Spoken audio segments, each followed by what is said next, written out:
దాదాపు 62 మంది మధ్య 1,58,25,000 రూపాయలు కలెక్ట్ చేయడం జరిగింది. వీళ్ళకు అధిక వడ్డీలు ఆశ చూపెట్టి, తర్వాత చిట్టి ఫైనాన్స్ ఆశ చూపెట్టి ఇల్లీగల్గా ఎలాంటి రిజర్వ్ బ్యాంక్ పర్మిషన్ లేకుండా ఎలాంటి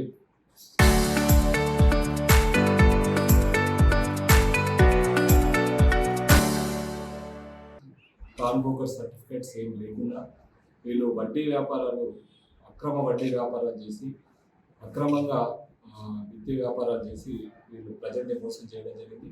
వీళ్ళు 62 మంది వద్ద 1,58,00,000 రూపాయలు చీటీ చేయడం జరిగింది.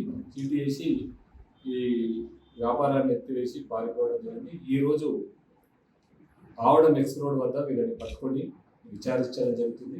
వీళ్ళంతా కూడా వీళ్ళు చెప్పిన విషయం ఏంటంటే చాలా మట్టుకు ఈ అధిక వడ్డీలు కట్టడం వల్ల తర్వాత మోసపోయినామని, చాలామంది రొటేషన్లో మేము డబ్బులను ఇదైతే చేసామని, తర్వాత వీరి అకౌంట్స్ని అన్నీ కూడా మేము ప్రాపర్గా ఫిల్ చేయడం జరిగింది. ఎక్కడెక్కడ వీళ్ళ అకౌంట్ ఉన్నాయో కూడా తర్వాత కూడా చుట్టుపక్కల బ్యాంకులన్నిటి కూడా మనం అప్లికేషన్ పెట్టడం జరిగింది. రెండోది ఇలా ప్రాపర్టీస్ కూడా ఇంకెక్కడైనా ఈ మోసగించిన ప్రాపర్టీస్ ఎక్కడైనా దాచినట్టయితే చేసినట్టయితే వాటికి కూడా ఎస్ఆర్ఓలకు ఎంఆర్ఓలకి రిజిస్ట్రేషన్ ఆఫీస్లకి తర్వాత ఎంఆర్ఓ ఆఫీస్లకు కూడా లెటర్స్ పంపించడం జరిగింది.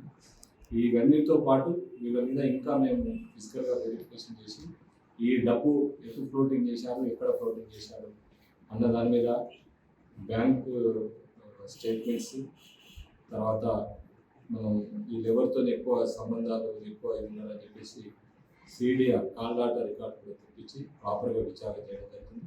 వీళ్ళని తర్వాత కూడా మనం డిపాజిట్ యాక్ట్ కింద వీళ్ళని ఇచ్చేస్తున్నాం కాబట్టి వీళ్ళని తర్వాత కూడా మనం పోలీస్ కస్టడీ తీసుకొని వీళ్ళని విచారణ చేపట్టి ఆ ప్రాపర్టీస్ కూడా ఇంటరాగేషన్ చేసి ఈ కేసులో సరైన దర్యాప్తు చేయడం జరుగుతుంది.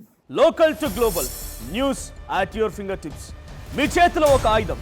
Download Raw TV app. Media legend Ravi Prakash is back.